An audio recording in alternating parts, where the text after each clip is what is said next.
mine is number 2. Oh yeah, I mean that sort of studio tour thingy. Right. So let me double check and see. Hey. It's up to you if you want to do headphones, but generally I do to give you a little bit of monitoring. All right, that's cool. Yeah. Let me switch it over to Nice. mono it for you. Okay. Yeah. Nice. So in terms of the studio tour thing, then yes, you're number 2. Right.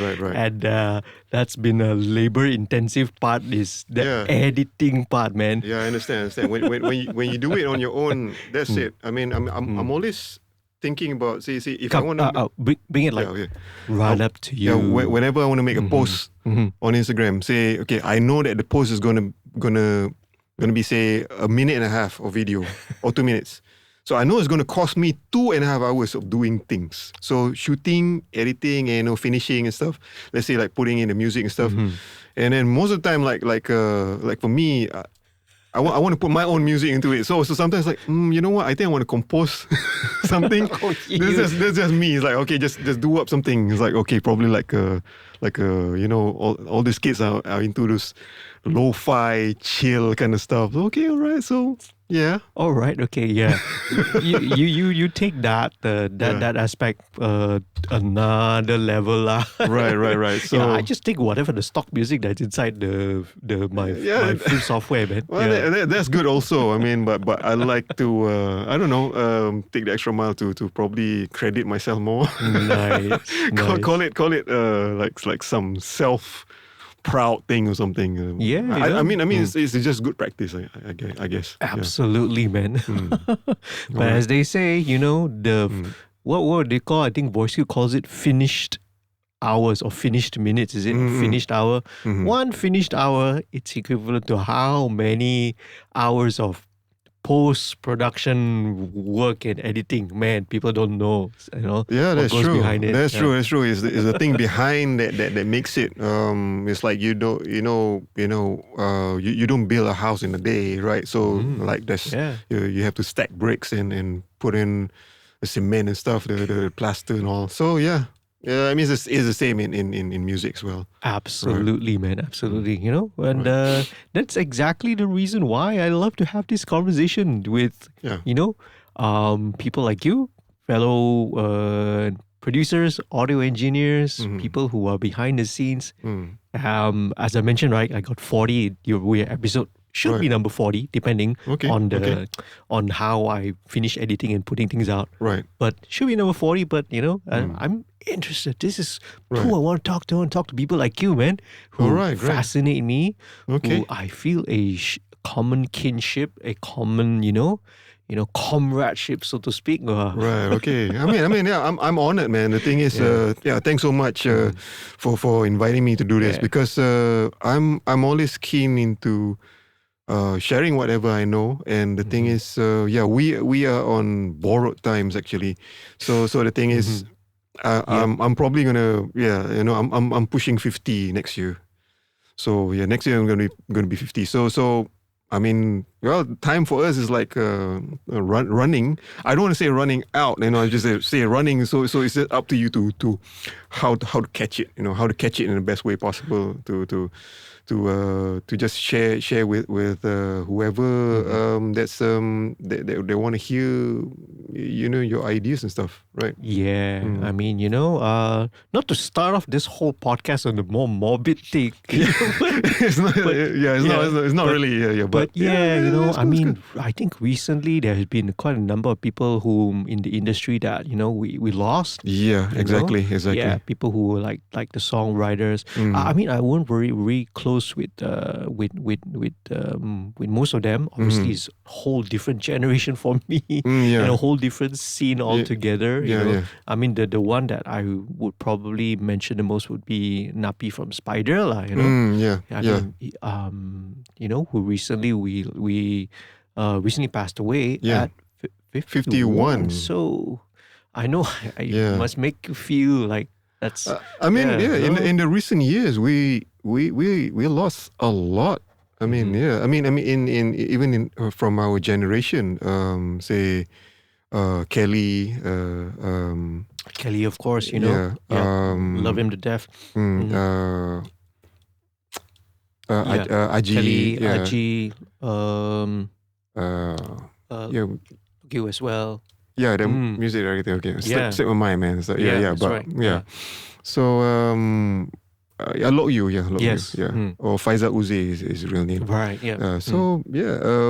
I mean, I'm pretty sure we cross paths or like I worked quite closely with them, some of them actually. So yeah, it's quite a loss, and recently we just lost Quincy Jones, the course, great late Quincy Jones. I mean, probably he influenced not only the international industry or the US industry. I think he pretty much influenced a lot of us as well. Yeah. Like for without him, I mean, there's no We Are the World. There's no.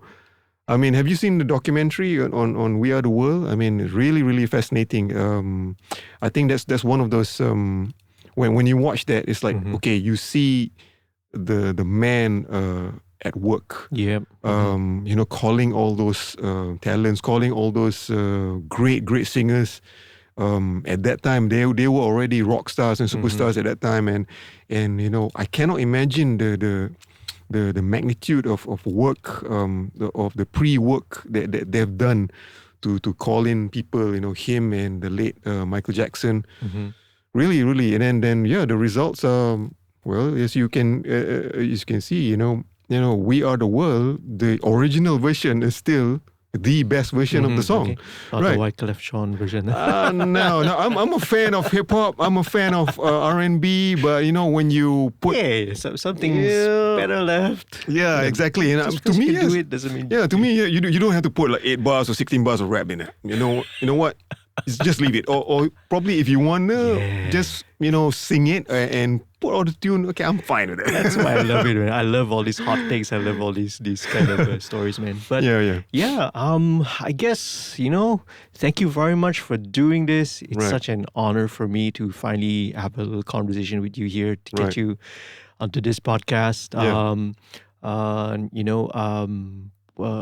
We did a video already, of your studio. We did a little studio tour, and you were very kind enough to open up your place. Yeah, thanks. And give me the time to do it. So, I guess that's going to come out roughly the same time that this is going to come out. The timing will be just right. Plus a few edits, a few tweaks here. So, it'll be like, that whole week will be like Rafiq Concept. Okay. So maybe for a start, maybe for audience listeners out there, maybe you can just introduce yourself. Let the people know who you are, what you do. All right. Okay. Rafiq Concept or Rafiq Concept Productions is actually my producer name. My full name is Khairafik Khairudin. For short, is Rafiq. Better known as Rafiq for. To my friends, or short is just fake. I mean that's my nickname, my super short nickname.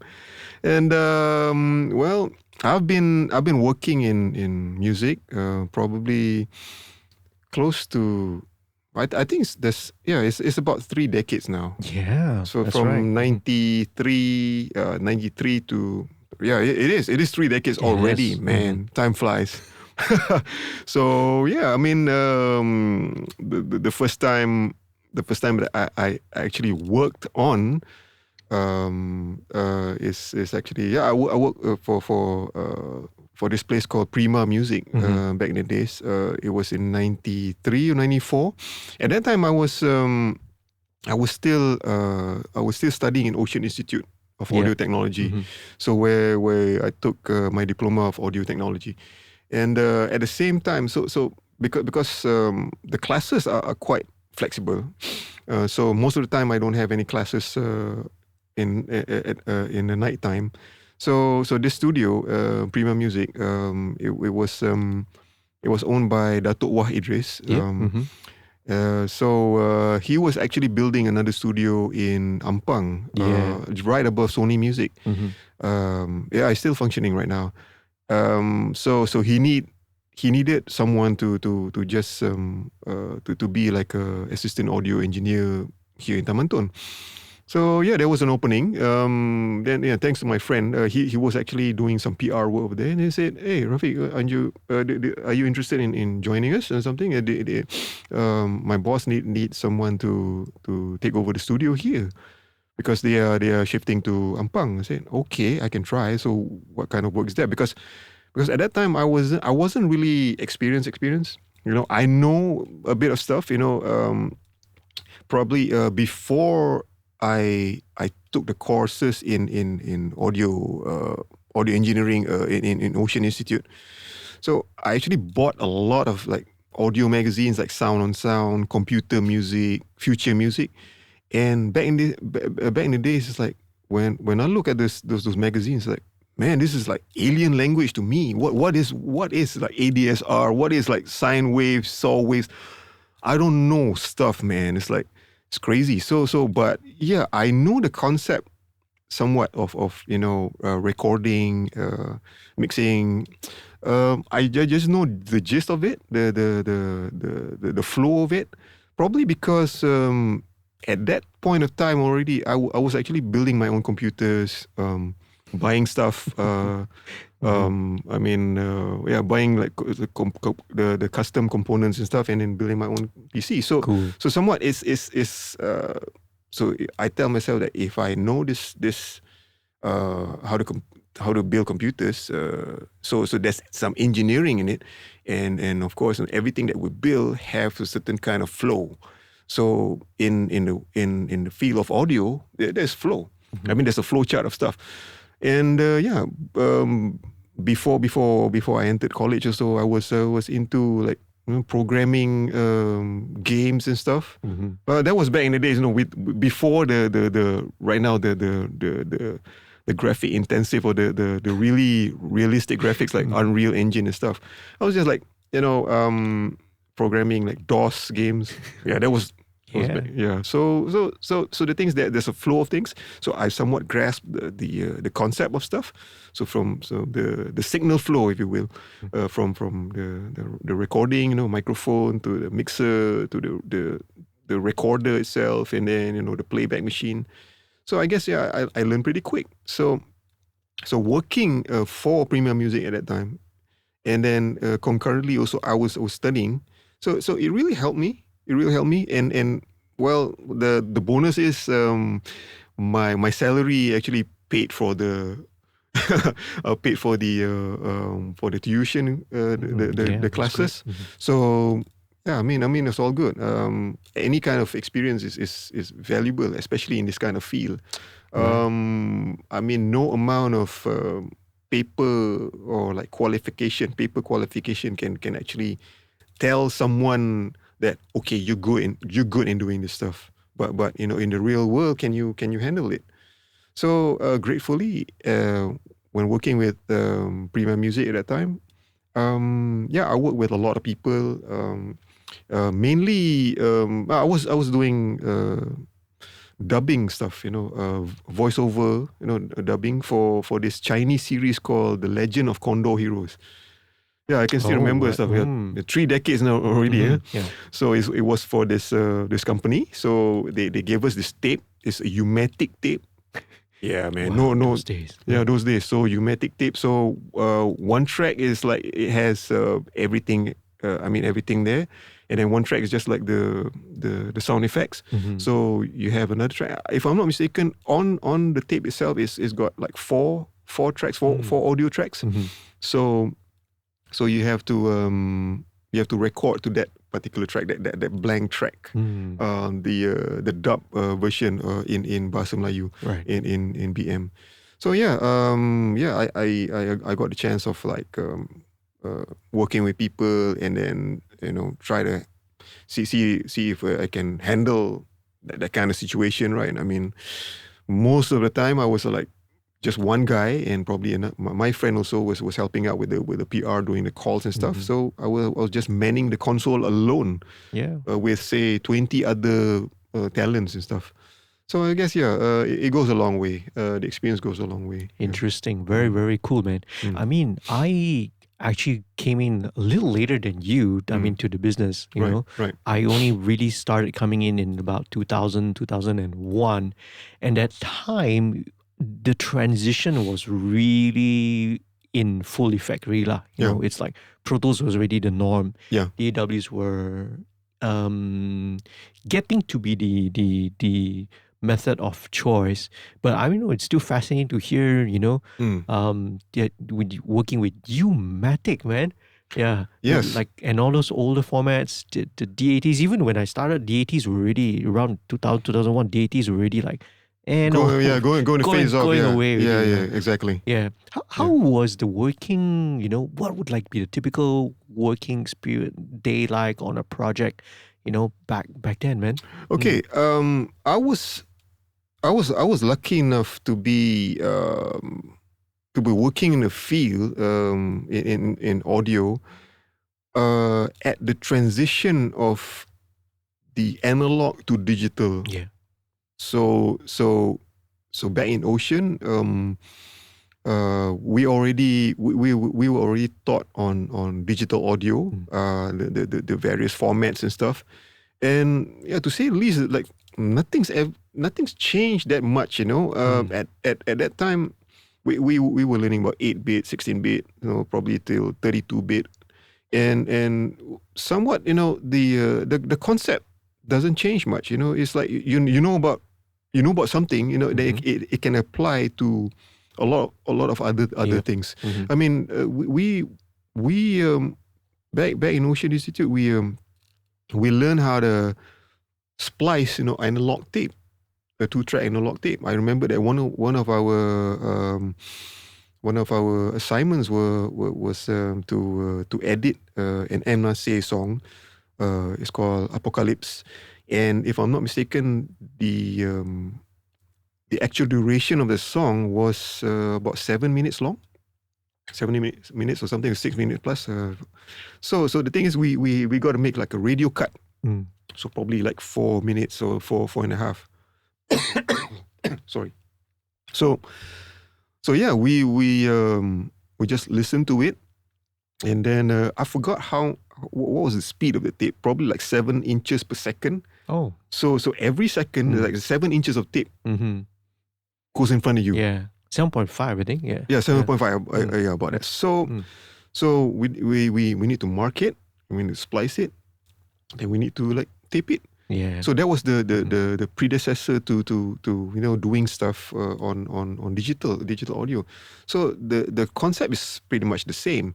And then when we go into digital audio, I mean, back in those days, we don't have computers which are, you know, snappy enough to do digital audio. If you're lucky, you know, you can edit, say, a 16-bit 44.1K drum loop at about, say, a 2-bar drum loop. Probably you put a processing there. You say you want to put reverb on there. Okay, you're lucky if it can process in your computer for 2 minutes, you know. Yeah, I had a computer back then, you know, in 94 or something. Yeah, so just to process that bit took me about 2 minutes plus. So let's say, oh, you're not happy with the result. Okay, you got to do undo, which takes another how many seconds, and then do it again.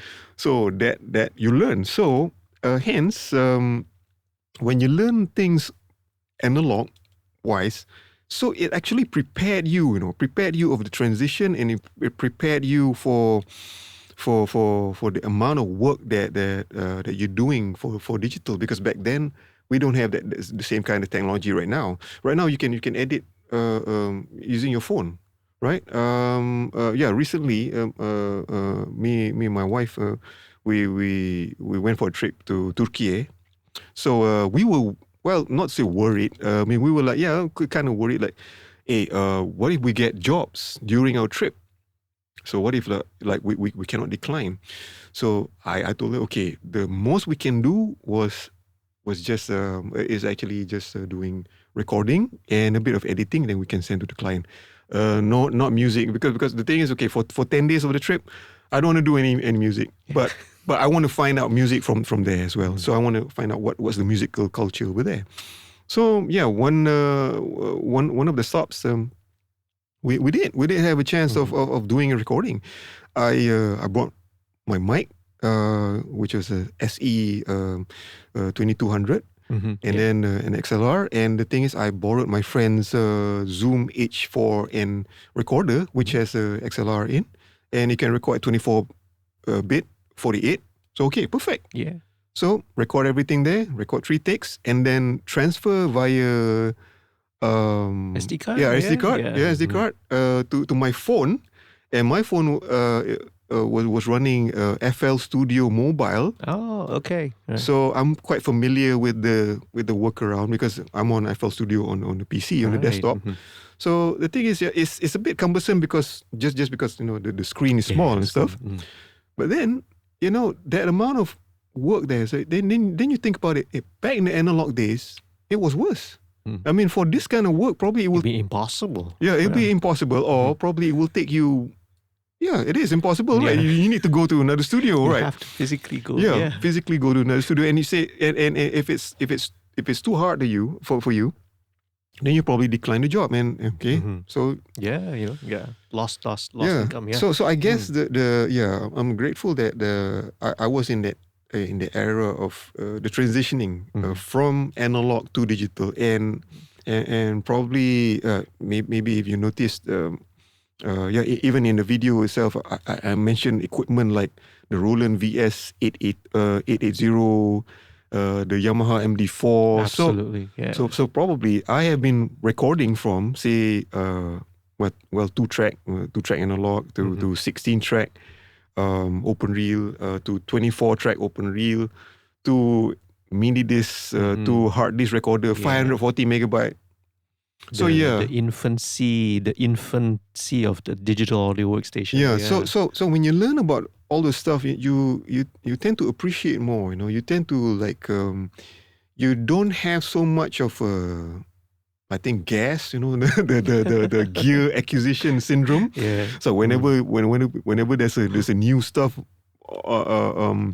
That comes out like a new EQ, like compressors, like then you're okay. Does it? Is it going to be worth it? I mean, is it? I mean, you're going to fork out like say 4,000 ringgit for 5,000 ringgit for some outboard, where right now you can probably get the same result on VST plugins, but not the same soul though. Yeah, that I can say. I guess I'm truly grateful that those kind of experiences really make me appreciate the kind of work that say our predecessors did back in the days, from the analog days and then to digital. So I just wish that more and more people are more aware of this, more of the work process. When they say that trust the process. Well, those videos on TikTok or Instagram, when they say that's considered nothing. If you never seen people back in the 60s or 70s do the actual work with music.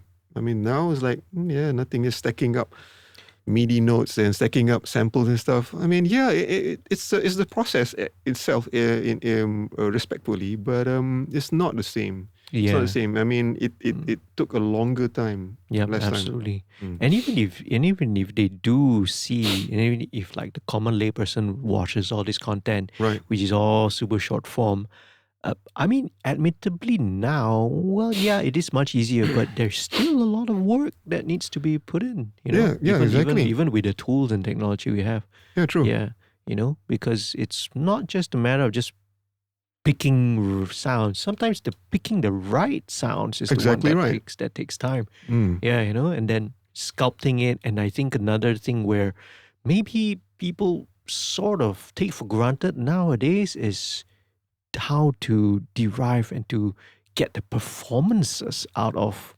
the singer or the musician that you're working with. I think they're sometimes not enough, because it's not the sexy thing or the interesting to talk about. Yeah, it is. It's more interesting to showcase. Oh, look at this latest plugin, latest technique, latest tips and tricks. Yeah. But if you can pull out a delivery, a performance, a really emotional, engaging, authentic performance from a singer, any mic will sound good, man. Well, any good mic will sound good lah, Yeah. on that performance. Yeah, that's true. Well, on that subject, that is how, or that's where actually, we as human beings, we are much better than AI. Probably. Okay. The thing is, AI learns from the system, right? So it's whatever that's the whatever kind of information that's being fed. The data set. The data set. But okay, it's fast. I mean, it's amazing. I mean, you sing a phrase or something, then you can change your voice into somebody else. I mean, you can change it into another key, another tempo. You can change it to whatever personality it is. But I think nothing beats the human performances, because you want. I mean, I'm pretty sure that when you record someone who can really sing, right? It doesn't matter if, say, you forget about technicalities. Oh yeah. Right? Mm-hmm. Let's say you set up everything. You set up your microphone. You can have the most expensive microphone in the studio, and the most expensive converters. Signal chain. The signal chain is like, wow. Okay. That's the same kind of signal chain that you use for, say, another amateur singer just starting up, and say that, okay, this guy can sing or this girl can sing. Okay, fine. But if, say, somebody can really sing, you forget. You forget. So but don't just, I mean, just don't forget to press record. That's it. It'll be a crime and it'll be a sin, So just record whatever, absolutely. Right? So it's like you forget the technicalities, and then when you play it back, you say, oh wow, this is amazing. Yep, all the emotion is there. Yeah, true. All that vibe is there. Yeah, exactly. So far, sorry, and that's what we humans, engage with. We engage with that, with emotions, with authenticity. Not the technology or the technique behind it. The technology can become a tool. Yes. But okay. For example, okay, whenever a singer comes to the studio and then when he or she delivers a song, probably their song or somebody composes a song for them, I think most often than not they struggle with not studying the song on the whole, but I think the singers struggle with doing ad-libs. Okay, so doing ad-libs is another world altogether. Yeah. So I've yet to see like AI can really like emulate or do ad-libs, whether lyrically or just like singing a bunch of notes that picture something.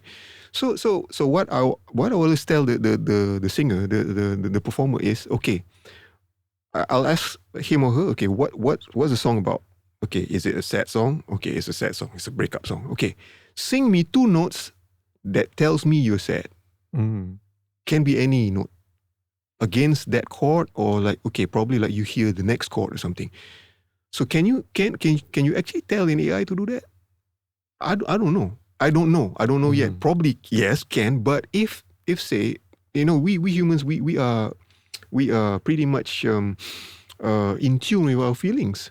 So probably like this person can say, oh, okay, what's my saddest moment, and you can feel it back. You can channel it. You can channel it. Yeah, exactly. You can channel it back, and then okay, that's it. Just like playing an instrument. I mean, you can have, say, 10 of the best guitarists in the world playing 10 of the best guitars in the world. And perform in 10 of the best studios in the world, playing the same song. But can they play the same? No. Right? Yeah. It will come out differently. Exactly. It will come out like, oh, okay, this guy's feel is different. It's the same note. It's the same note.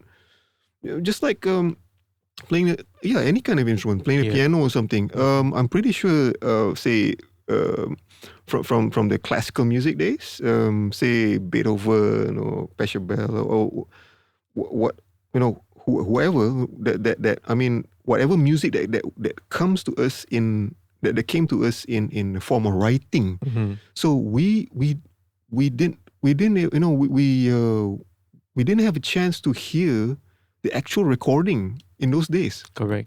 From say the 1800s, right? Yep. Or how the composer how they intended it, right? So the thing is, whatever that we listen now is just an interpretation. Yep. Right? An interpretation of how it sounds like. So there are a bunch of notes. So some people might play, this note more a bit softer, harder.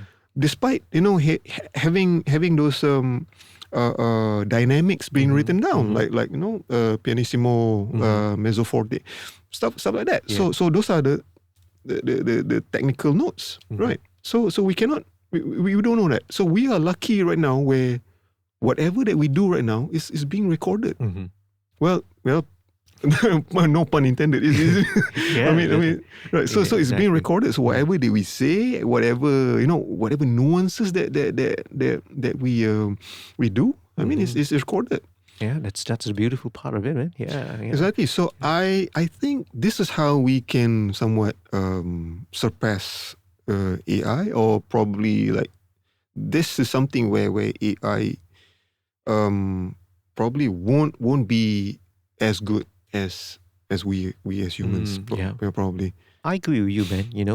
I mean, it's it's based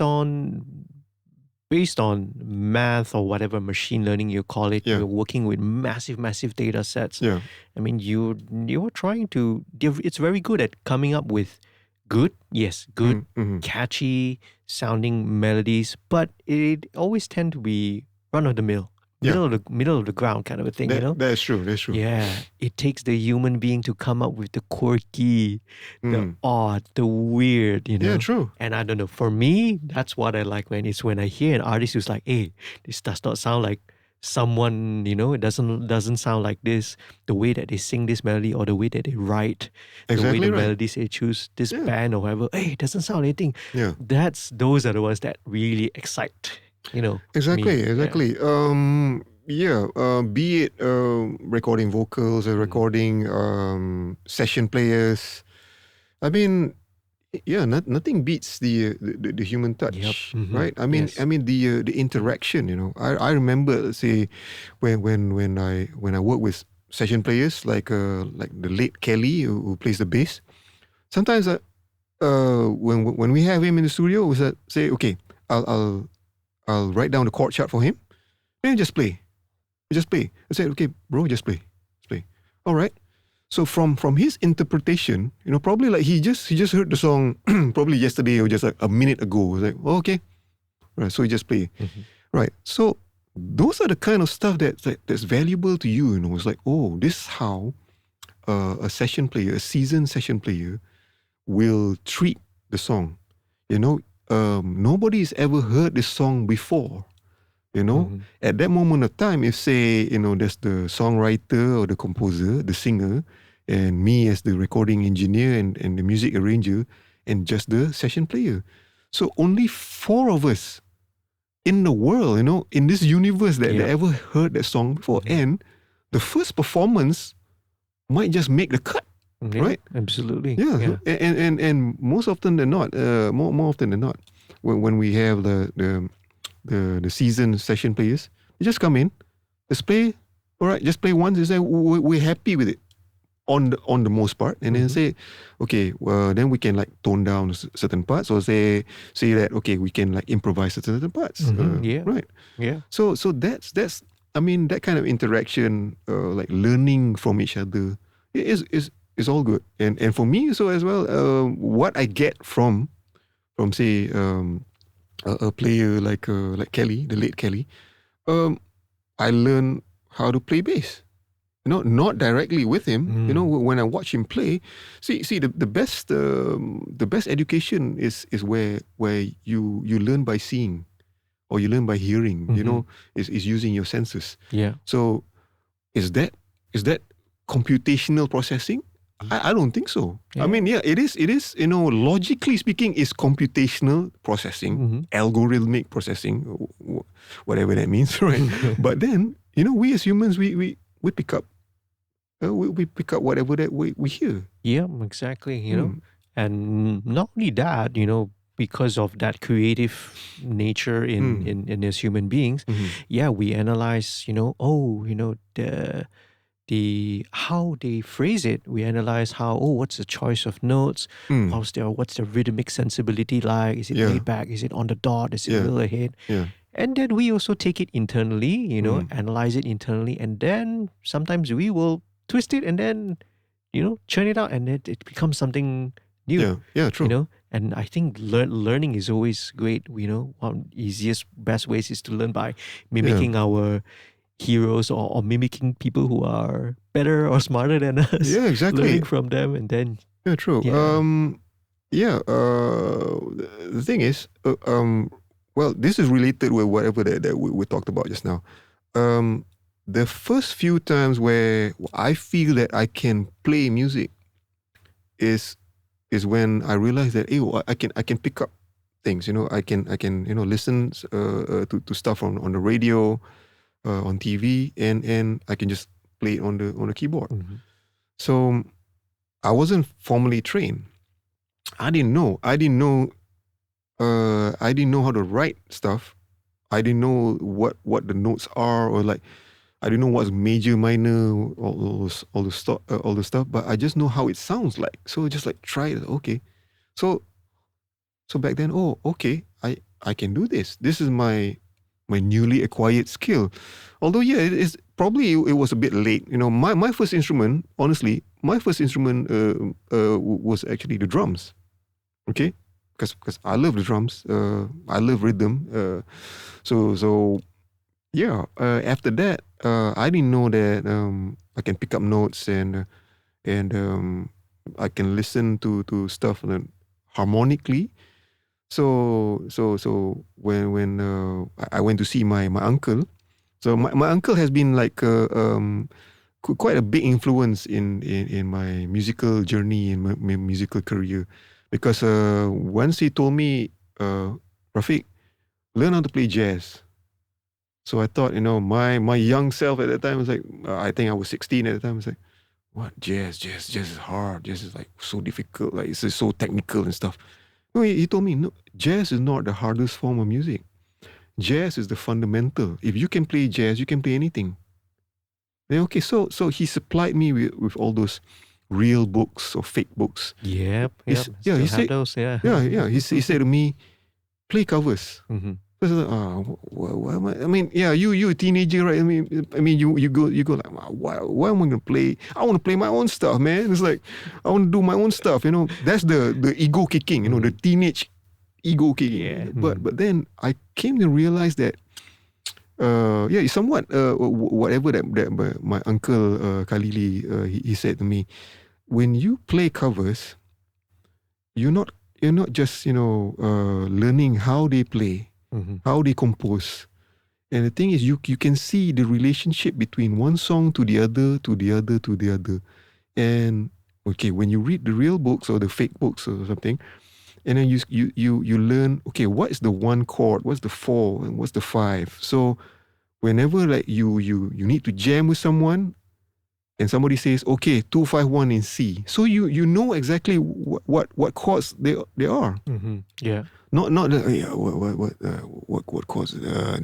So you don't need to write it down. You don't need to like so everything is like pre-programmed into you. So it's a learned skill, but not many people know that. I wish that a lot of the young composers right now, they don't just come up with stuff on their own. Okay, they have to listen to a lot of music, to whatever music, from classical to rock to jazz to pop to Motown to whatever, to the newer styles like trap step, dubstep, you name it. Learn all those genres exactly, and try to pick up the this is the kind of stuff that's being used in, say, drum and bass programming, or say techno or house. So you become more of a whole musician, more. It's like you accept all forms of music. Yeah. it's a vocabulary. It is. It is a vocabulary. You're coming up. From myself. I've played like weddings. I played. I played to. I played on some corporate events and stuff. They don't want to just listen to a particular kind of music. They want to listen to all sorts of music, right? They want to listen to ballad. They want to listen to pop. They want to listen to rock. So yeah, you need to learn all those stuff, right? Yeah. So you cannot tell yourself, oh no, I'm strictly doing this. I'm a jazz guy.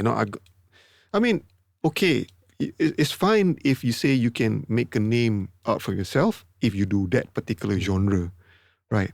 But then if you're into, say, making this into a career, say, especially as a producer, sound engineer, or say you want to open your own establishment, probably a recording studio, production studio, you cannot just stick to one genre. I guess that's my opinion.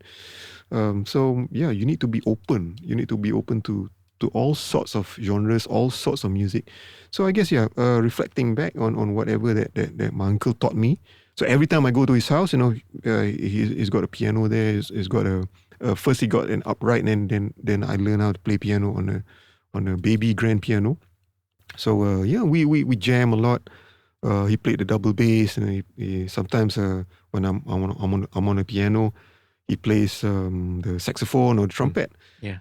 So from there, from an early age, I learned how to comp with a player, with another player. So it's how to interact in a band situation, and then have that constant drive of learning more and more and more and more and more.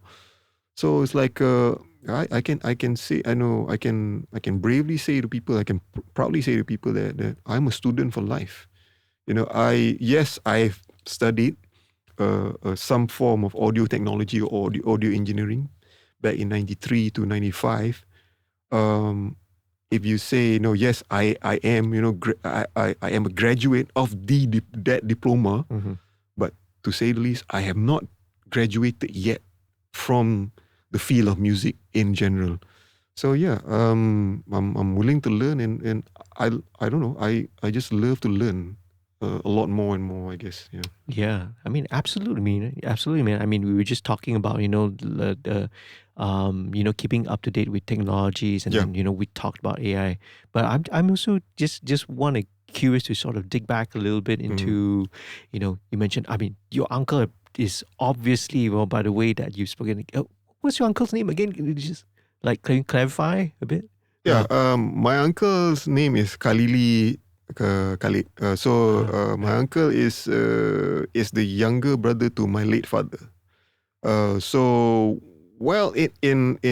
our family, even my late father, he was actually quite musical. He played the bass, and then I have another uncle who's also a sibling to my late father. He played blowing instruments like flute, clarinet and stuff. Right, yeah. And if I remember correctly, he was in a band that joined the Bintang RTM in 1976. Wow. Yeah, that was when I was 1 year old. Wow. So I didn't know about it. So I remember that I was holding this like big plaque or something that the band probably like won some silver medal or something. It's like, what is this? It's like combo. It's like this Bintang RTM. Yeah. So yeah, and then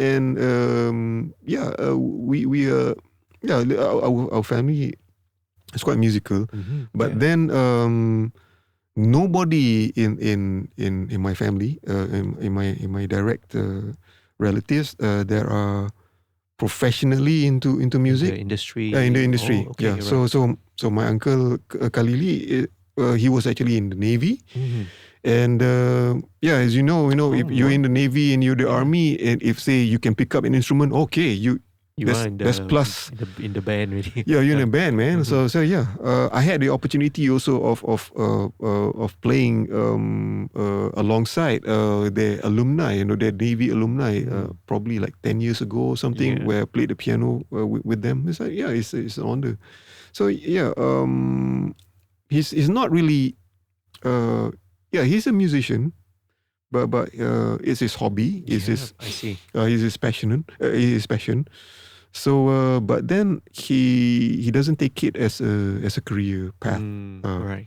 Yeah. So I'm the only one probably in the family that's closely related. But we are related to other relatives who are there was an actor, also actor singer.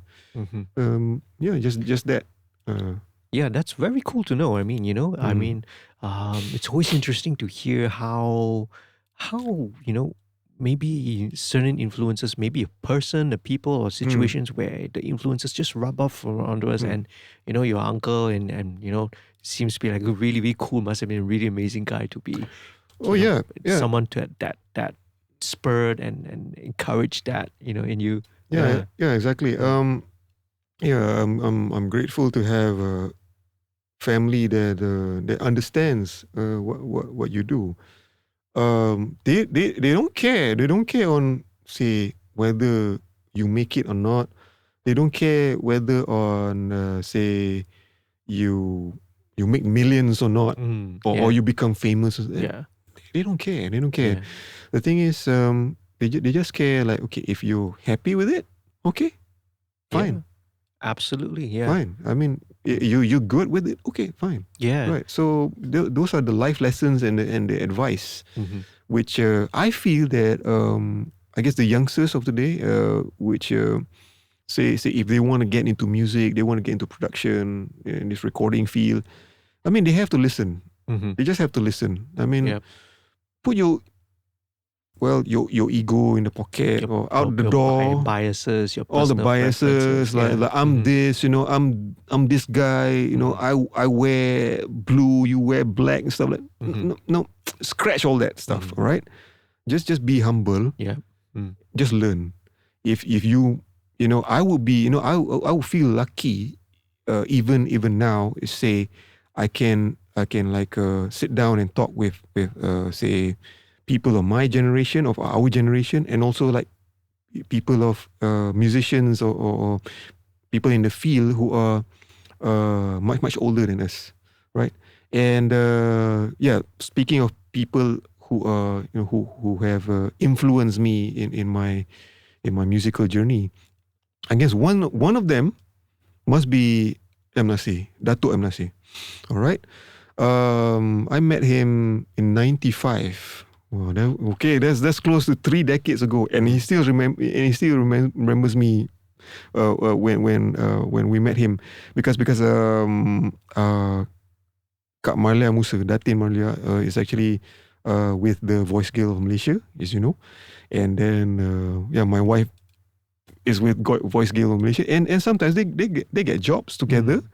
And then that time we were invited to their house in Sungai Buloh for Raya.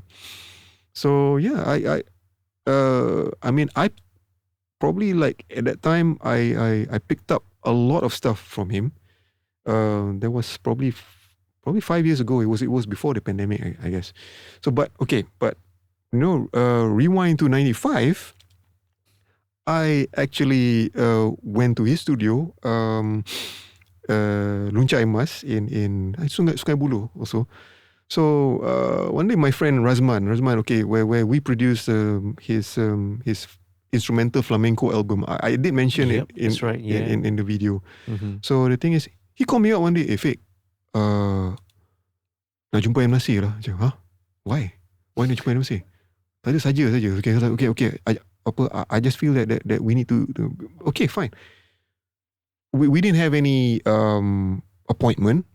We were like so gung-ho, we drove to Sungai Buloh, just find the address. We got no GPS back in days, man. Yep, no such thing, so kids. Like, okay, where's the address? Okay, fine. Okay, jalan this one. Yellow pages got lah. Jalan this one. Okay, there's this shop over here lah. Pop.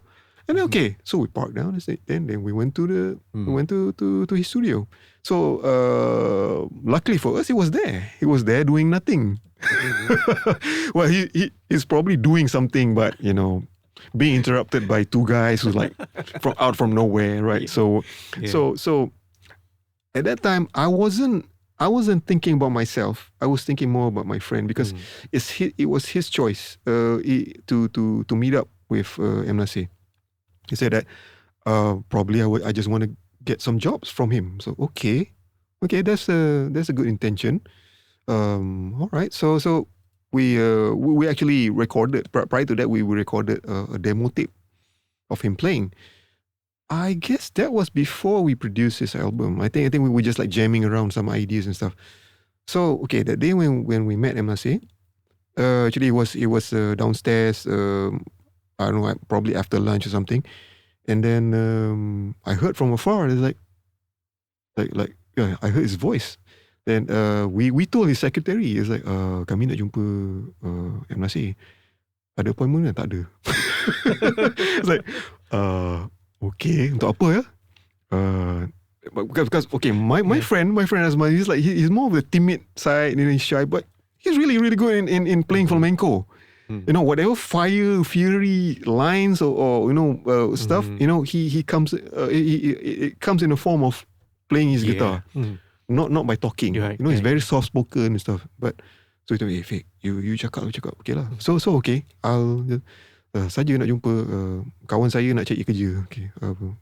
Okay. So we did meet him, and then he invited him. It was nice of him to invite us upstairs into his studio.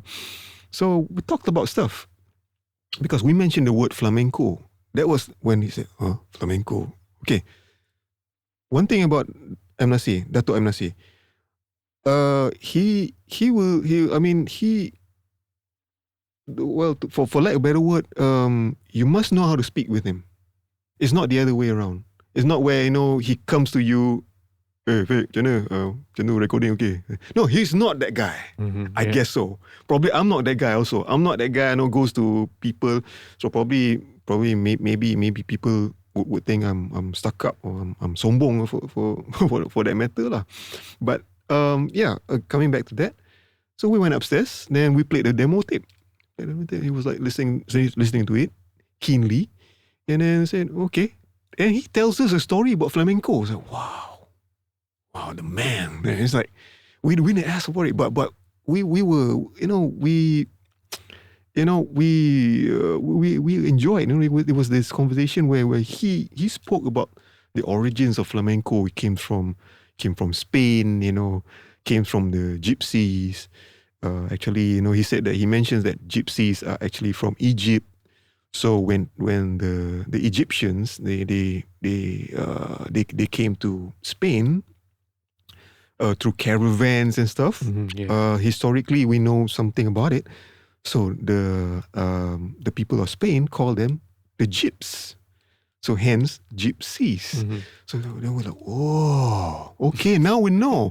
So we were just playing the music. We don't know the history, That time was okay, fine. So we just know the history. So I was doing a lot of the talking, doing the questioning and stuff because again, back in the days, I was keen to learn stuff. So I want to know more. So my friend was just like sitting there quiet and stuff. We didn't bring any guitar. So we didn't to demonstrate in front of him. So we got demo tape. Yeah. Whether or not he wants to listen to it, it's fine. It's just it's just our way of going knocking on someone's door and say, okay, all right, we have a tape. Listen to it. If you like it, okay, call us up. Stuff like that. Yeah, and gratefully, my friend got some jobs playing for him. Probably for I think it was Anugerah. Juara Lagu 96 or something where M. Nasir entered and he was playing the guitar. Right, yeah. And it's a year later, right? Roughly. Yeah, roughly. 96. Yeah. And I think in 97 where Luncai Mas produced Joe Razwil. I think Joe Razwil was doing this Spanish style like Gypsy Kings, Paco de Lucia kind of style of music. So it has a lot of flamenco influences. Where does it come from? From my friend Razman. It's awesome. Like, all right. Wow. So it was from that meeting, right? Very cool. But what's the other stuff that now it's like I'm getting to where I'm going to tell you why I say that Dato' M. Nasir is whatever that he said to me was kind of pivotal at the time. Say, it was all about my friend at that time, that day. So, we gave him the demo tape to listen. He played it on the spot, which is, we were like, wow, it's an honor, man. I mean, it's his time, man. Mm-hmm. If you feel that, you go to someone's place, and he play your tape or your CD or like your song entirely, man, just know that you are something. You're lucky. You appreciate it. Yeah. You appreciate it. I mean, yeah. So after the meeting, we said that, okay, I told Dato' M. Nasir, I said, okay, so my friend here, actually, he won some sort of, he's trying to find some jobs, or probably sessioning, for anything, for anything that you produce here in your studio or whatever. So, okay, this is our number, just call us up. Okay, then coming from there, then fast forward to 96, 97, my friend got the job, somewhat. So, but coming downstairs, then he asked me this. It's like, wow, the man actually was interested in knowing what I'm about at that time. He was asking me this simple question, He was asking me, so kau nak buat apa pula? I'm like, okay. I was like, I was caught off guard because the whole meeting was about my friend. Yep. All right. I don't want to make it like, oh, I'm trying to find opportunity also as well. I'm not the kind of guy, honestly, I'm not an opportunist where, okay, I think I want to bring my own demo tape also as well. But really, I recorded the stuff for my friend. So incidentally, there's also my demo tape. Yeah, your calling card too. Yeah, so if I did it well, okay, if it's good sounding, okay, by all means, right? Yeah. So he was asking me that simple question. So what are you about? What are you gonna do? So I was telling him, I want to find artists to work with. I want to, make music for them. Do music arrangements, and then probably record them. I didn't know what term was that, back in 94, 95, yeah. I didn't know what term was that. So he told me, so kau nak jadi producer lah. Wow. That's the word, man. Producer. Oh, sorry. Yeah. So the word was producer. Yeah. So a light bulb, just suddenly, they said, okay, nervously, I said, yeah, kot. He told me this thing, okay, kalau kau nak jadi producer, senang aja. Kau kena tahu apa yang kau nak. You got to know what you want. Oh, right. It's like so simple, but yet so deep, right? Yes. You got to know. Profound, man. Yeah. It's profound. It's like, nobody ever tells you that. Nobody ever tells you that. It's like, oh, you want to be a car mechanic or something? Okay, you got to go to this university, learn all this. Okay, you got to recognize how many versions of a spark plug is. What kind of nuts and bolts and stuff, right? Yeah. What kind of socket wrench to use? Exactly right. And then what kind of engine oil? The viscosity. That he just told me, you just know what you want. Yeah. So that moment right there, okay, that's the point there where I feel like, oh, it's that simple, but not really easily executed. Yeah. Yeah. Yeah.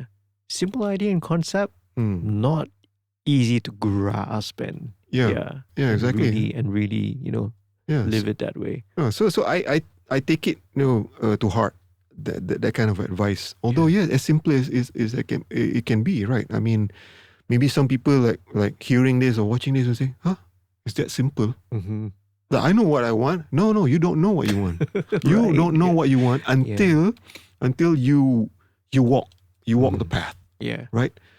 You somewhat know the destination, but you don't know what's in between the destination. Right. You don't know how many junctions you have to say go through, or how many obstacles you avoid. Yeah. So you know what you want is like, oh, you don't know what you want. You got to learn on how to go about having what you want first. Yeah, I mean, yes, again, simple but profound and very deep. That's an amazing story, man. Yeah, 95. Yes. I think my wife Dilly always tells me this. Hey, you got stories to tell. Why not you write a book or something? Okay, but hopefully this is the start of it. Yeah, somebody knows the story, right? Yeah. Somebody knows the story. So yeah, it's out and open. Yes, I have an encounter with Dato' M. Nasir, and he gave me probably till now one of the best, if not the best advice ever. This is really one, even for me, man, even hearing this is one of simply the best, sort of like, nuggets of wisdom that I've ever heard. Yeah. So simple, yet so meaningful, yet so profound. Yeah, true. Coming back to like working with people and stuff. Gratefully, I work with a lot of people nowadays, like even in the voiceover industry. Absolutely. As you are as well. So I guess it's not as simple as that, that notion of knowing what you want. Sometimes, you have clients, either clients in your place or your clients on a Zoom meeting, on a Google Meet, where, okay, you do a recording, you conduct a recording online or where they come to the studio. I think most of the time online. So when you're online, you don't see the faces, you don't see their reaction and stuff. So they can somewhat, get away with, not knowing stuff. Well, not to mark down anyone, but sometimes you have this, say, a set of clients where they don't know what they want, but they are the clients, they are the client of a certain brand. It's like, okay, first they say to us, okay, we want this kind of delivery, snappy, cheerful, not to this, not to that. Okay, fine. 30 seconds, do it, right? Probably it's only 25 seconds or something. And then, okay, we deliver, we record. Okay, we record. And then silence. Suddenly silence. So then one of us will say, so how was it? And then the others will probably like look at each other on their boardroom or something. It's like, and they would go about they would go around asking each other. I'm like, how about you? Is it okay? Okay if you okay. How about you? I was like, oh, alamak, it's gonna take all day, man. 30 seconds of VO. Is it good or not? What can we improve upon? Does it portray your brand? Stuff like that. You should know better, right? Yeah. Right. I mean, if I'm a boss of a company, I should know better whether that's a bit too cheerful. Our target market is around, say, 20-ish people. Age, the age group. So probably like tone it down a bit. Stuff like that. Give us some some feedback. Some feedback, some constructive criticism. Something like that. So it's like, sometimes, I'm not saying that all the time. Sometimes we have like clients who are super easy to work with. And some of them are from say, Thailand or Singapore. Say deliver a 6-second line or 15 seconds line, blah, blah, blah. They say, oh, that's good. Oh, wow, that's good. Okay, can you just do another one or probably like a bit faster and slower on this side? Okay, then. And then we just do it again and say, hey, that's perfect. All right. Done. We're done. That's it. Yeah. I mean, the meeting probably took a longer time setting up for the meeting. Exactly. Yeah, switching on the computer, switching on the aircon and stuff like that, and then saying hi everyone, good morning, how are you, everything, blah, blah, blah. The actual work takes about, say, 5 minutes. Absolutely. Yeah. That's the most ideal situation. The most not so ideal situation, but yeah, again, we learn from things. So I guess the way that we work with people also can also reflect on you. I mean, that's where I guess trusting the process or like knowing what you really want. And most often than not, you have to know what you want and you have to tell the client or tell the artist on what's your view and stuff. You cannot just be quiet and you sang a bad note and you don't tell anything, right? So I guess that's how probably I work. I work at my best like that. Yeah. Absolutely, man. Yeah, absolutely. Yeah. No, but that sounds like you got loads of stories, and that book idea doesn't sound like a bad idea at all. Okay. Good title would be Encounters. Musical encounters. I have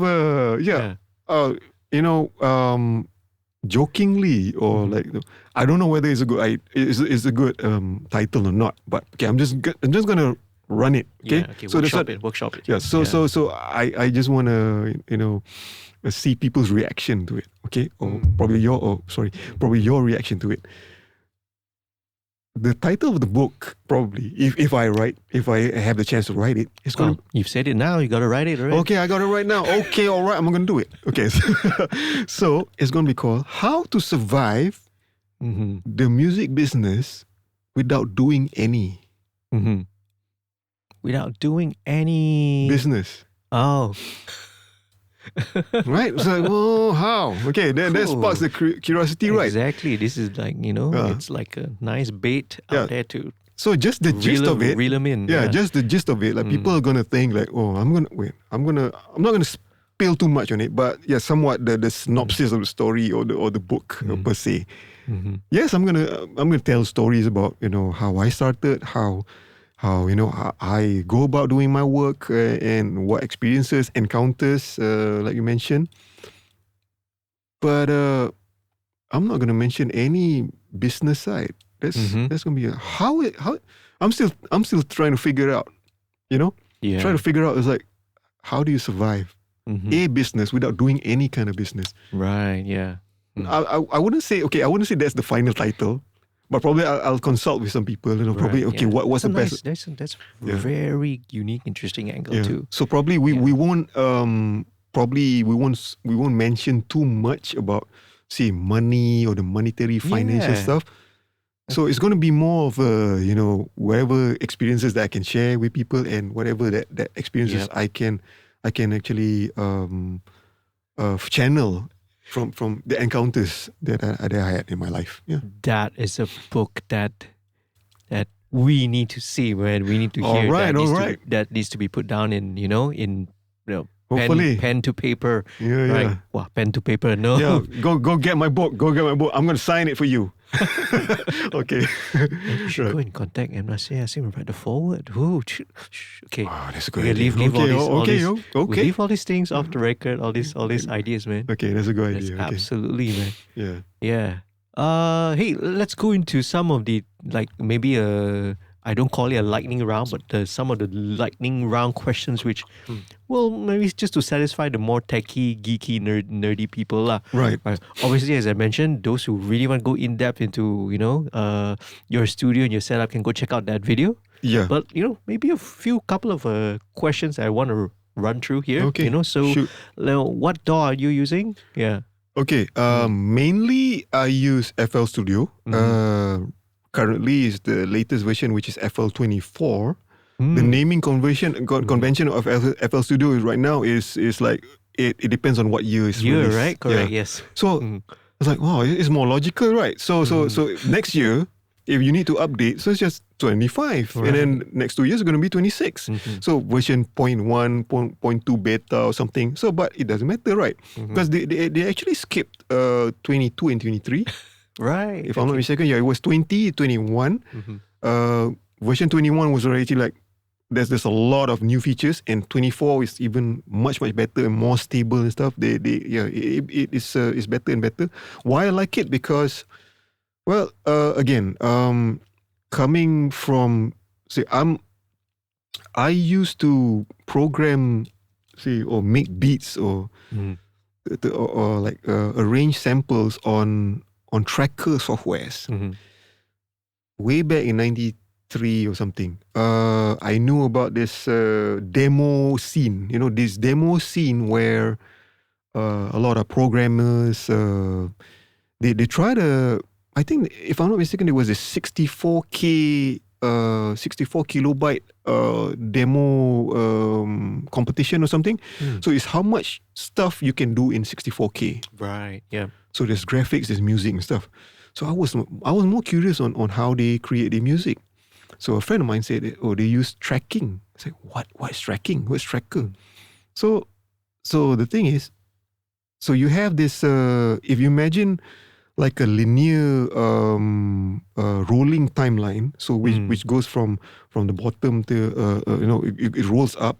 So if it's a loop, then it goes back down. So let's say, okay, a bar, let's say one bar of drum loop you want to program. So each tracker or something, it depends on the capabilities of the computer, I guess. So I've worked on this tracker software, which can stack 4 samples at the same time. And at that time, I listened to a lot of the demos. It's like, man, that's amazing. 4 samples only, and you can create all this stuff. Really? So, I mean, I need one track for drums alone and one bass for drums alone, and the other stuff, how can you create chords and stuff? So I learned, well, apart from learning songs, reverse engineering songs to make, say, -1s or karaoke tracks back in the days. So I learned how to make music from there, from tracking softwares, so tracker softwares. So it's like, okay, I learned how to make beats from just 4 tracks. 4 tracks, man. Nothing more. Just stack samples that you either you splice it yourself, 8-bit, mind you, 8-bit, say 11K. Yeah, that was the highest bit rate because computers were not that fast at that time. So you need to create stuff there. So okay, everything works linearly. So not knowing that, this is my first foray into step sequencing using samples. Awesome. So that was in 93 or 94. So then I said, I just wish that there's this software which can do it, on the spot like that, like linearly, just like the MIDI sequences of those days, of the DOS MIDI sequences. But instead of MIDI notes, you sequence samples. Then came along Fruity Loops version 3. So it's like, oh man, this is heaven sent.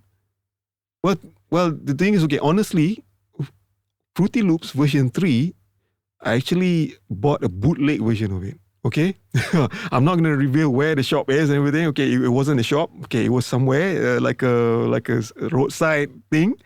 Yeah, back in the days. But back in the day, that's where we go to the lower levels of Jalan Imbi of Imbi Plaza. Okay, so I bought this CD and said, okay, this is it says there, Music Galaxy, the best or something. Compilation of all the software. Okay, so is it, Fruity Loops version 3.01. Okay, what is this about? So like, whoa, this is exactly what I need. So okay, so and then I waited a bit. Then the thing is, I feel like, hey, you know what? I think I should buy the original. So, I think a few months after that, I decided, okay, you know what? I'm going on the website. I want to go legal on this stuff. I want to know how much it costs. So at that time, it cost $99 US for a full license. Right. Right now, also probably like around, say, $199 or $299 for everything else in it, for all the plugins. So. Yeah, later along the years, I've upgraded to, say, a producer edition, to signature edition. And the best thing is like, it's free updates for life. And that's what I love about it. So some of the facilities where you don't need about it, so you can work on it in demo mode. Okay, it's fine. You don't need this synthesizer plugin. Don't buy it. It's fine. They don't force you into like, you need to buy this or else like, you know what? So not some subscription model thing. Yeah. I'm not into subscription based stuff. So yeah, that was my first encounter of FL Studio. So before it went into FL Studio, so I'm like but okay, along with that, but I found that okay, FL Studio is actually good in piecing stuff really quick. Just like their motto say they say that from the quickest way from your brain to your speakers, something like that. Okay, they say something like that. Oh yeah, it's quite correct. So you just think of an idea. Okay, just drag and drop stuff or like play your own stuff. Right now, VST. There's a lot of them right now, and you're good to go. You can arrange whatever stuff. But I feel it's still lacking in the recording audio side. So because it records everything as clips, which is kind of annoying for stuff like, say, voiceover recording or like vocal recordings. For say short guitars or short bass clips or something, okay, we can go about it. It's fine. So that's when I said to myself, you know what, I gotta go into Cubase. So right now running Cubase 12, which is I was I think the first time I bought Cubase was in 2006 or 2007. Yep. Yeah, so there was Cubase version. I don't know. It SX or Yeah, already? it was right? Cubase SX. So yeah, it was Cubase SE first and then SX. Then after that Cubase 5 in 2010 or something, 2011. I was running on 5 for a long time. Oh yeah, just machine out here is still running on 5, man. Yeah, it's still stable. It's still stable. If you're still running Windows 7, I mean Windows 7 is probably one of the most stable operating system for me, for music for that matter. So yeah, running Cubase 12 right now. I think they upgraded to 14, which just recently. Just recently. So I don't know. I don't know yet. So but we'll wait a little while. Don't be too early an adopter. Yeah. For me it's like from 5 to 12. Yeah, it's all good, right? I mean, as long as you know the workaround of the software. Yeah. So exactly. To say the least, every single day in the studio, I work with probably two different DAWs, FL Studio and Cubase, both. Sometimes in tandem, or say if I need to do some stuff in FL Studio, then bring over the rendered stems into Cubase, or even like vice versa. So absolutely, especially for say music scoring. Yeah, I'm into like music scoring right now for corporate videos, and I've scored like 2 movies, and you have some Raya ads. So Cubase for me is the way to go. To do it. Great. Really, really you got the flexibility of these both these two tools. Yeah. Absolutely, man. Yeah. Very, very cool.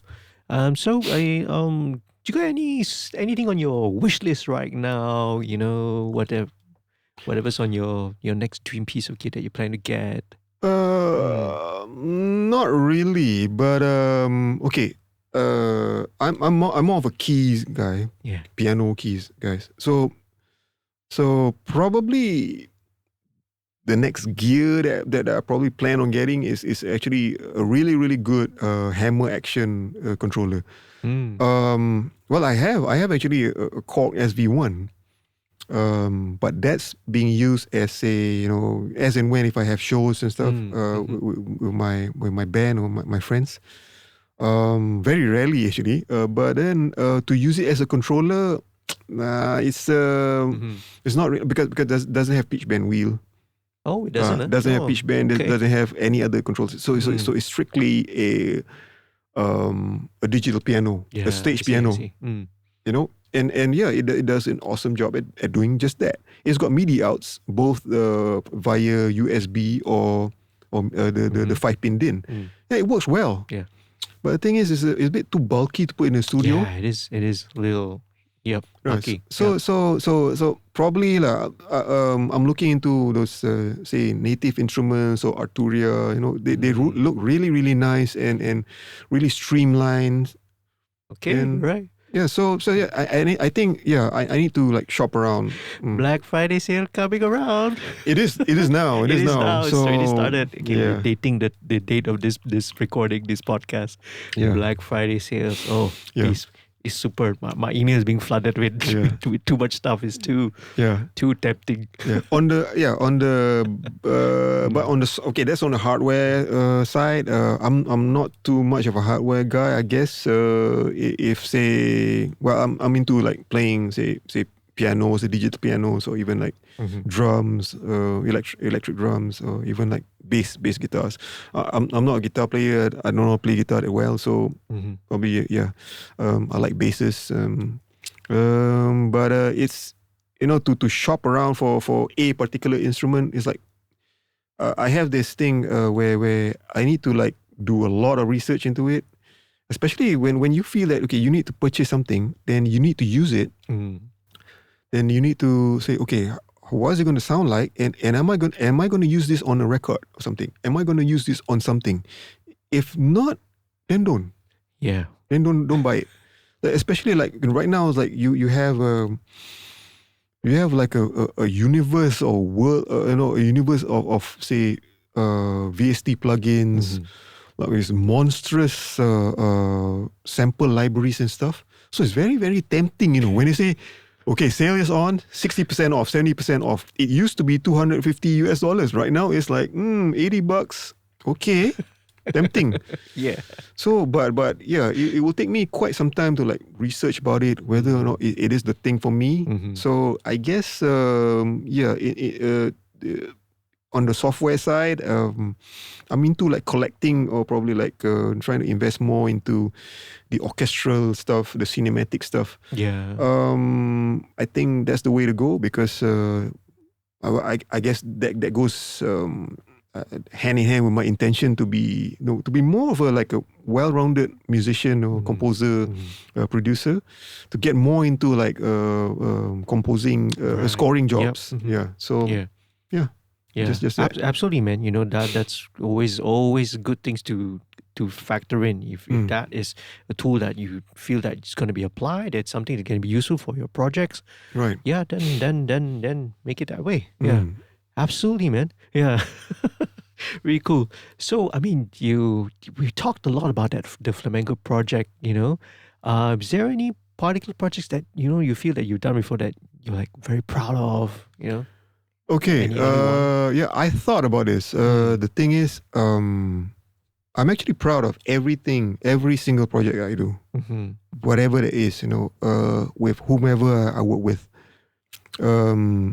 Because the thing is, every kind of project has a different moment to it, has a different feel to it.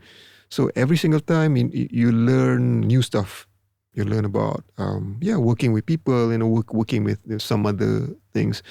But if say, well, I mentioned about music scoring, so film scoring. Yeah, I'm into doing scoring. So I've just scored two different local films, and then some corporate videos as well. So I find it okay. Those kind of projects really like push the boundaries a bit for me because you got nobody to work with, you got no artists. It's like you only watching the picture and composing to picture and composing with the dynamics of the scene, of the cuts and everything. So it's a whole other realm. So yeah, I'm actually proud of that. And for other stuff, just recently I've just finished doing this reality show with Aida Jebat, incredible artist.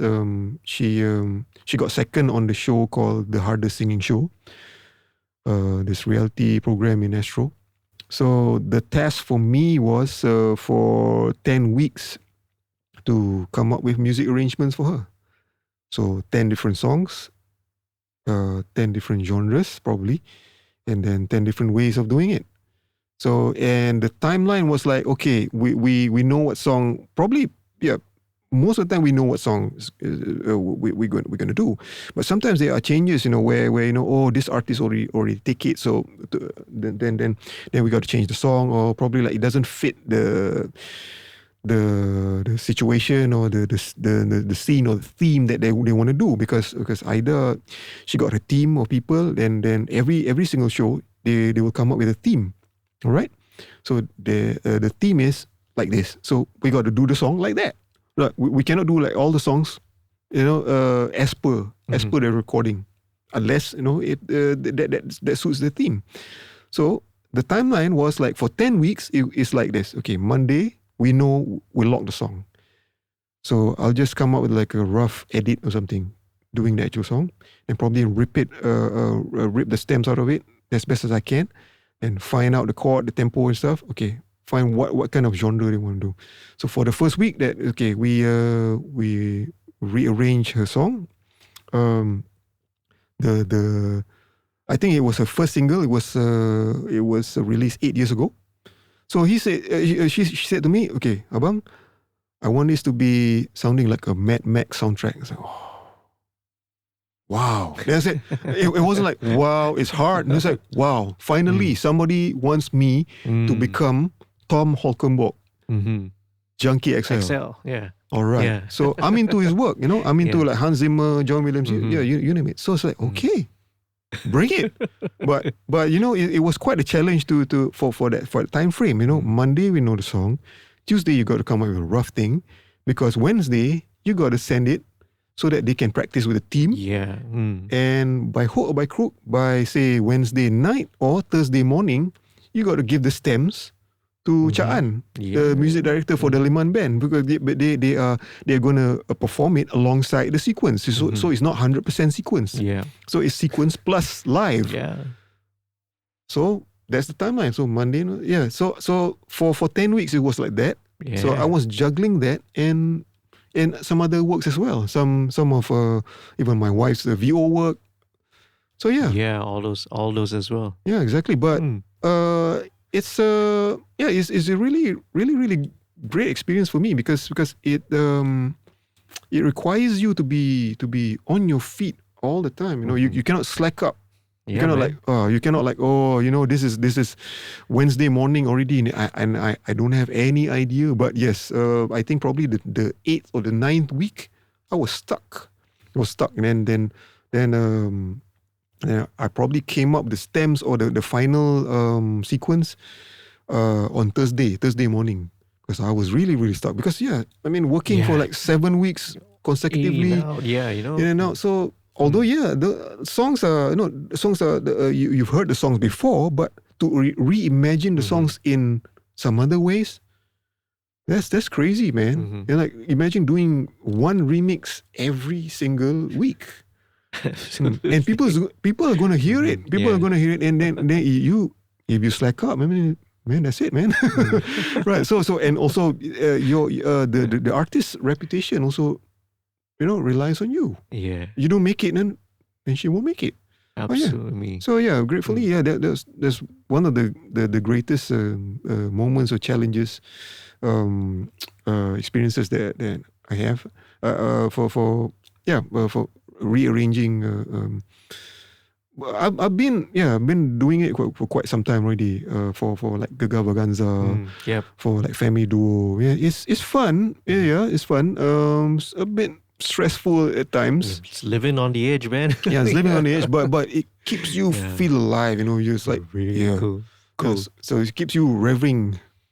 Super cool. Yeah. You mentioned those two movies. They're going to be out next year. One of them was out actually. It was a horror thriller. Which I think it was. No, it's not a horror thriller.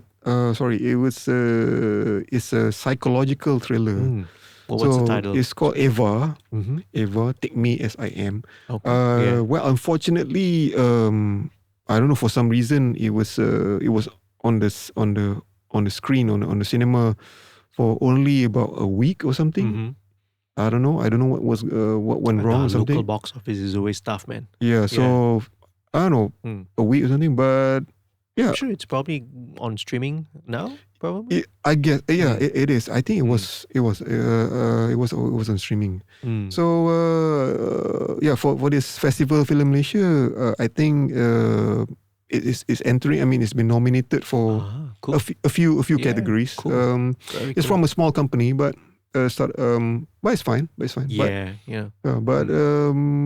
congrats on that, man. If it's nominated, thanks. Well, the other one that you mentioned, another one you said that one's not out yet.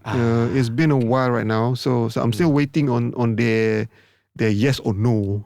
Okay, but it's done. My work is done actually. Right. But as you know, the film industry is another side of the coin or something. Exactly. So you don't know until they say, okay, it's done. All right. It's only done when they say it's done. Okay. Well, when it comes out, just update.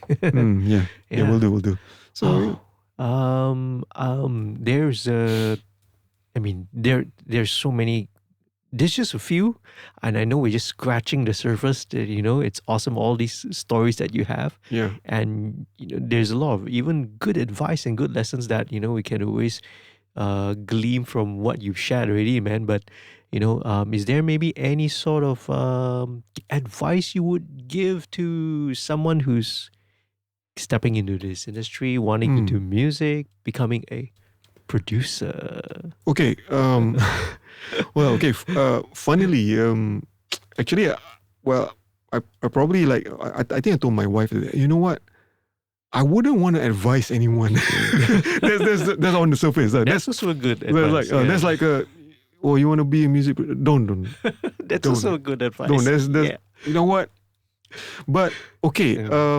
But if you do, okay, I always tell people that if you can do something for say 5 years, you can do it for another 10. You can do it. If you can do it for another 10 years, you can survive for another 10 years. You can survive for another 10. I guess that's speaking on experience. I guess. Yeah. So being having done this for 3 decades now, so well, I can't wait actually I'm looking forward for the next decade or the next decade to come. Hopefully when if God will, I live long enough. Hopefully. So yeah. Okay. The thing is, okay, if say those that one really put their time and effort into this, really invest that time and effort, learn stuff that keep on learning, have this notion or intention of learning stuff that you want to know, and it's like and the more you know, actually the more you don't know. Right? Yeah, absolutely. Yeah, the more you read and the more you want to read. So that's how it is. That's how it is. So having said that, especially for the young ones out there, try to find a mentor. Try to find a mentor or listen to people that have good experiences and advice. Okay. The thing is, you got to choose. You have the right to choose your path. That's one, and you have the right to choose who you want to listen to. If say you want to listen to someone who's like, you know what? Okay, I'm living on the edge. I'm a metal rocker or something. So I got to be like drilled down by a drill sergeant. Okay, so be it. Go ahead then. You go to someone that really want to drill you down. That say you wanna say you play a riff or something, then he will say to you, okay, that is trash, not the music, trash. Go home, practice, come back in 2 months. Okay, fine. If that's your choice, right? You want that kind of advice, or you want that kind of drive, you want that kind of, go ahead. But more often than not, I think it's about yourself, how you wanna humble yourself, how you wanna put your ego on the side, put your ego outside or something.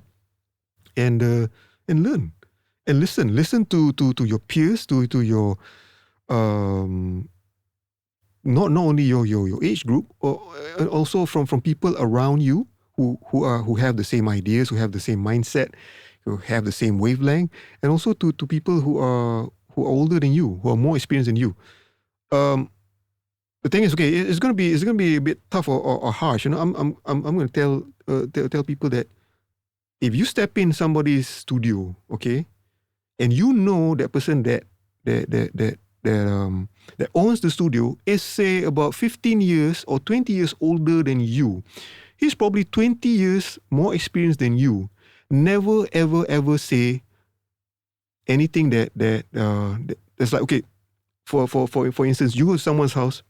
You don't go to your friend's house and say, you know what, this table is a bit too small. Why don't you change your table? Why don't you go somewhere else instead from what? IKEA? Come on. You don't say stuff like that, okay? Okay. I use IKEA, okay? I love IKEA. So you don't do stuff like that. You don't go to other studios and then you observe things, observe how people work and stuff. You don't go and say, what? This guy is using this mic? Come on. Yeah. Come on, I went to this guy's studio. He's got a U47, man. What is this? It's a 47, but it's not a Neumann. Nothing beats a Neumann. That's what you know. That's what you know, right? Yeah. That's what you know. It's like it's always a red flag for me too. Right. So yeah. So the thing is, humble yourself down. The thing is, I'm pretty sure we are here. We are here for you guys, and we are here for you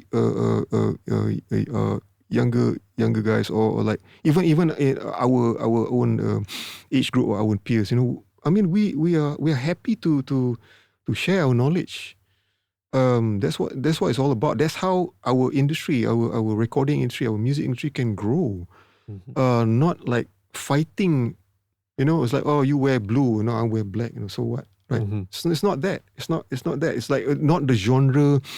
I mean, there's, to me, I don't want to feel like we are separated by race, religion, and even music genre. To me, genre is racism in music. Yep, I agree with you, man. Yeah, right? Yeah, 100%. So I guess just that. I mean, just be humble to people and learn. Just learn. Just grab as much knowledge possible. And the thing is, network with people. Yeah. Again, choose your path. Choose the people that you wanna follow. Yeah.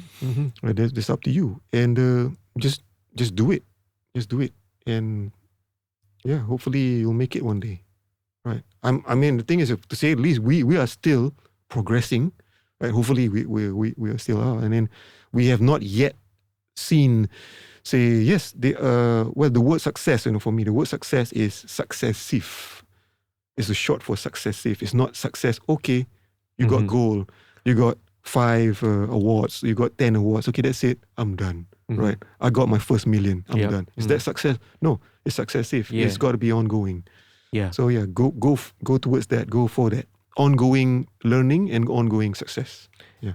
That's interesting, man. It's not a well, the cliche, of course, is say it's all about it's not about destination, it's about the journey. Yeah. It's a cliche, of course, but there is some truth in it. And I really like, man, what you just said about the success being a state.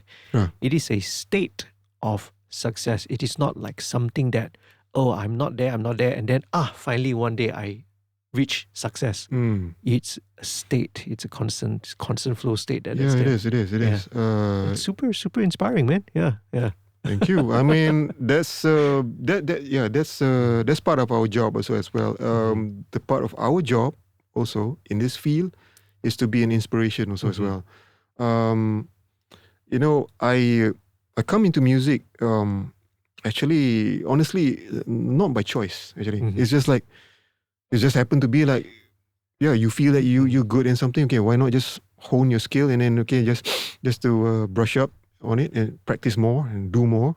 And gratefully, I'm here. I mean, 3 decades already. So I mean, I must have done something good.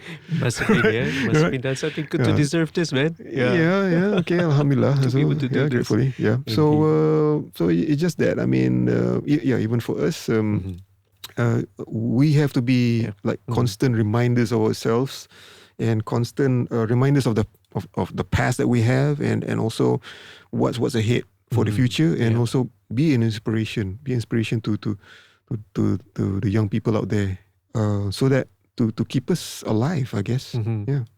Indeed. Absolutely, man. Absolutely. And that's how we can beat AI.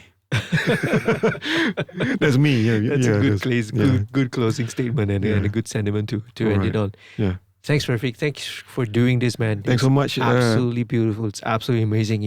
I feel really, really energized just coming out of this conversation. Yeah. The pleasure is mine. Hopefully, everyone who's listening out there to this, watching this or listening to this, is going to be equally, inspired, equally, encouraged to, keep doing this and keep up the good work out there, man. Yeah. Shout out to all the people out there who, are on the path, as you said, who are on this path, whether you're at the start, in the middle, or near the end of your journey. keep at it, lah. I say, yeah, awesome. Just to repeat another cliche. I mean, a professional was once an amateur. Yep, that's right. So just leave it to that, man. Absolutely. You're not forever. I mean, we are not going to be forever an amateur. Yes, that's for one, right? Absolutely. Very cool. Yeah. So, well, I've said it before, but how do people reach you? Social media and all that. Yeah. They can find me at Khairafik Concept Instagram. Yeah. And that's also a link to my YouTube channel. And just that, I think I just have an Instagram and YouTube. That's Absolutely. it. Those are the main words. Details going to be down. And also check out that video, right? The visit to Khairafik Concept, to the Concept Lab. That video is going to be out, should be out or around the same time as this podcast lah. All right. Okay. Thanks so much, Rafiq. Okay, thanks. Absolutely a pleasure. Yeah, pleasure is mine. Pleasure is mine. Thanks. Bye, folks. Bye-bye.